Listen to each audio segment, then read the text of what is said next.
J'ai une grande nouvelle à t'annoncer avant de démarrer l'épisode. Le podcast devient un e-book. Pour ce volume 1, j'ai rassemblé toutes les notes du podcast sur les épisodes consacrés au public. Objectif CARE, les nouvelles tendances, les catégories de public et leurs besoins, l'accessibilité universelle et la maîtrise des 4 handicaps. 5 parties, 3 chapitres, 2 focus, mais aussi 12 défis à relever. Car ce e-book ne regroupe pas seulement les scripts authentiques et punchy, mais aussi des exercices d'application inédits pour progresser et passer à l'action comme dans un cahier de vacances ou d'exercices funky. En plus, tu peux l'emporter partout car son graphisme est compatible smartphone. 110 pages de coaching ciblé public avec moi pour 29 € TTC. Ma nouvelle Tiny Offer accessible à tous. Le lien est dans la description de l'épisode ou rendez-vous sur www.funinmuseum.com, page boutique.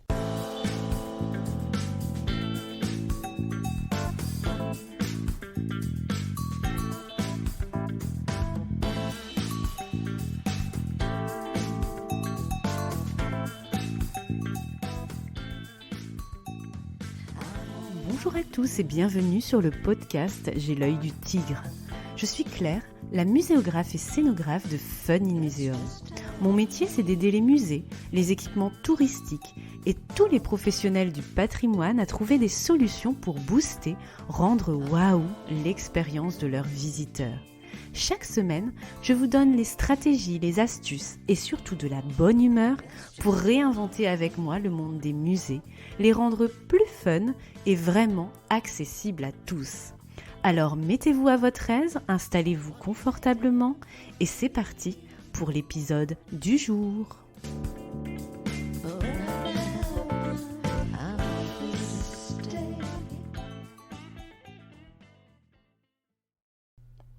Bonjour et bienvenue dans l'épisode 4 de la mini-série de l'automne sur la méthodologie de projet. Pour rappel, cette mini-série a pour objectif de vous donner le mode d'emploi pas à pas d'un projet culturel, qu'il s'agisse d'une rénovation de musée, de la création d'une expo ou même la mise en place d'un nouvel outil de médiation. À chaque projet, les mêmes étapes à suivre pour se garantir sérénité, performance et créativité. L'étape 1, le diagnostic, épisode 77. On analyse le contexte, les potentiels, les forces, les faiblesses, les publics cibles, les ambitions et envies de chacun. L'étape 2, le pré-programme, on pose un cadre stratégique, un concept, etc. C'est le podcast 78. L'étape 3, le programme. On détaille le projet sur le fond et la forme à 360 degrés, podcast 79. L'étape 4, celle d'aujourd'hui, la conception, l'épisode 80. L'étape 5, la réalisation, ce sera la fin de cette mini-série avec l'épisode 81. Comme pour les épisodes précédents, première question. La conception, c'est quoi ? La conception, c'est lorsque toutes les idées que nous avons imaginées et listées sur le papier vont prendre corps enfin. On sait ce qu'on veut dans le programme, on va monter d'un cran vers la réalité encore.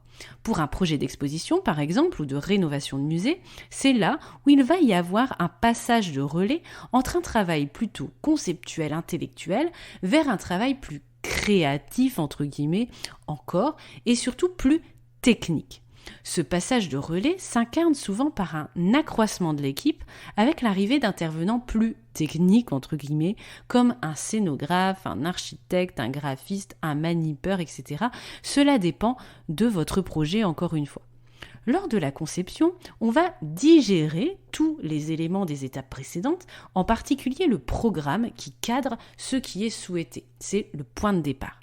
Puis, on va développer la forme du projet dans ses moindres détails.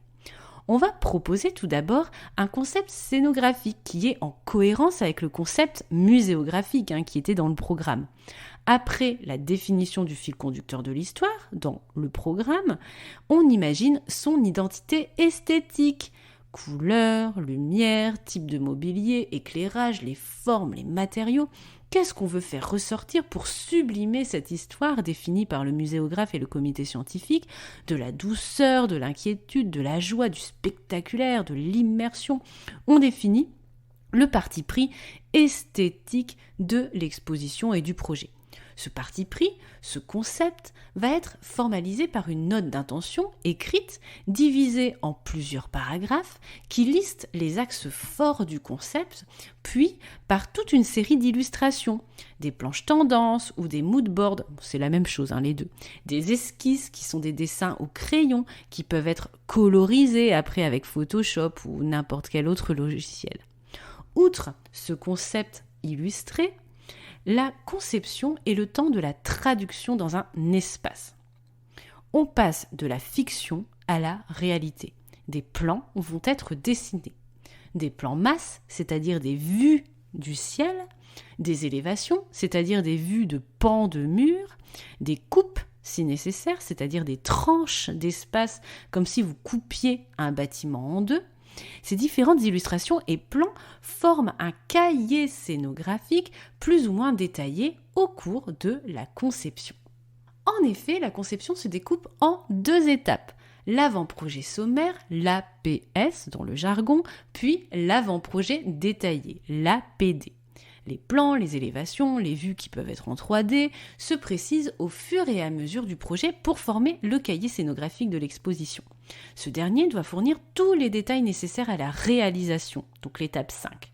Les dimensions des éléments avec les cotes, leurs spécificités techniques, les matériaux, les couleurs, les finitions souhaitées, etc. Si votre projet est une mallette pédagogique avec un contenant et des jeux à l'intérieur, ce sera la même chose. On aura un concept esthétique entre guillemets scénographique pour la boîte et les jeux, couleurs, matériaux, graphismes, etc. Puis des planches tendances, des plans, des vues, des éléments en fait de la mallette.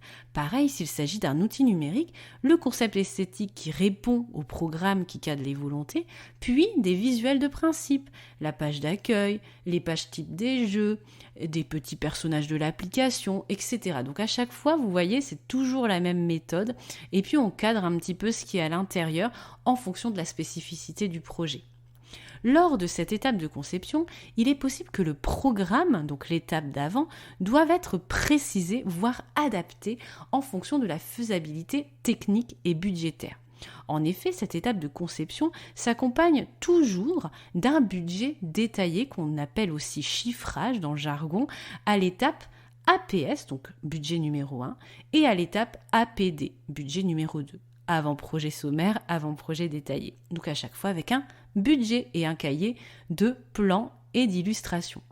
Lors de l'étape de conception, on avance donc progressivement et il est important de bien prendre connaissance des différents éléments des documents pour valider les propositions à chaque étape, APS, APD.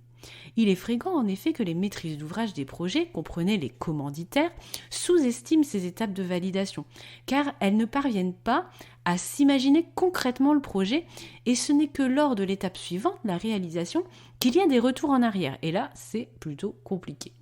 Si je reprends mon exemple de salle de bain, ce n'est pas quand votre plombier a posé votre nouveau lavabo que vous allez lui dire « Ah bah non, la forme, la couleur, ça me plaît pas finalement. J'aurais bien supprimé les carreaux là et puis j'aurais mis la baignoire plutôt là dans l'autre sens. » Non, il faut être vigilant de bien prendre connaissance des propositions et de les acter progressivement parce qu'il n'y a pas de retour en arrière possible parfois quand les étapes sont franchies. Alors je sais que beaucoup de maîtrises d'ouvrage peinent en fait à valider des propositions parce qu'elles ont peur justement de ne pas être satisfaites et de ne pas pouvoir revenir en arrière, mais c'est la logique même d'un projet, d'avancer petit à petit et de faire des choix progressivement.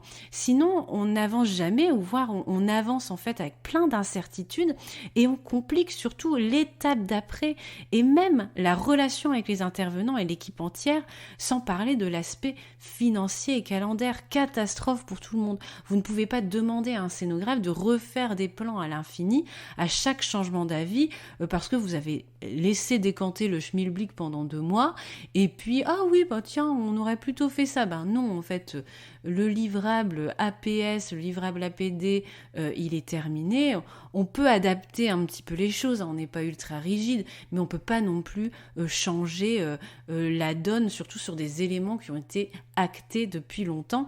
Et ça, j'insiste parce que ça arrive tout le temps quasiment dans les projets, et nous en tant que prestataire de service, on ne peut pas faire 10 000 versions de documents, et on est même obligé maintenant dans les devis, dans les propositions, de cadrer le nombre de versions suite aux abus et aux indécisions surtout, et à la non prise en compte que parfois un petit changement, quand on change par exemple un élément sur un plan, quand on est scénographe, on doit le changer à différents documents.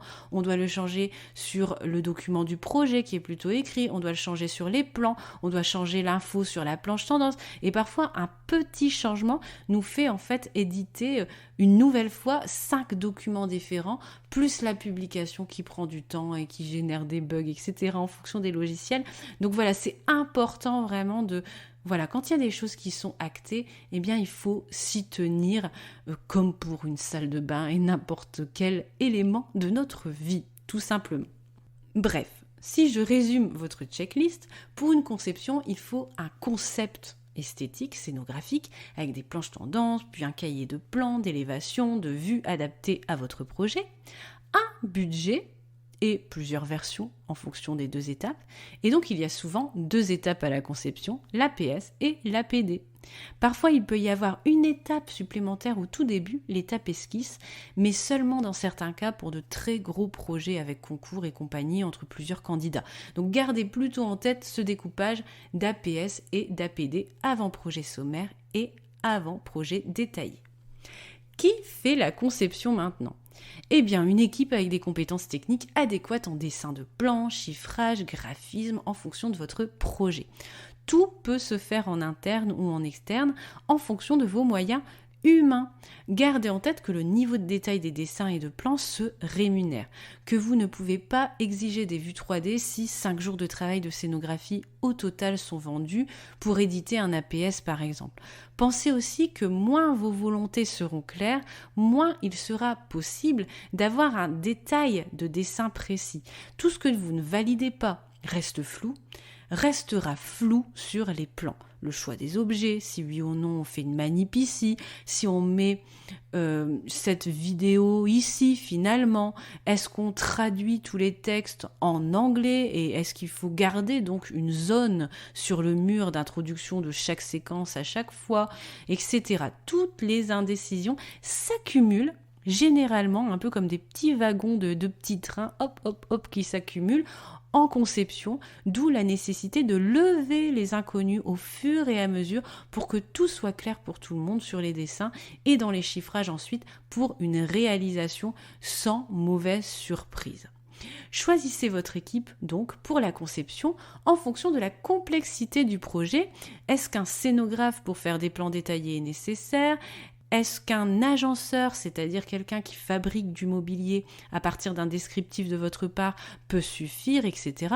Soyez réaliste en fonction de votre équipe en interne, à ses compétences, mais aussi à son temps disponible pour gérer le projet.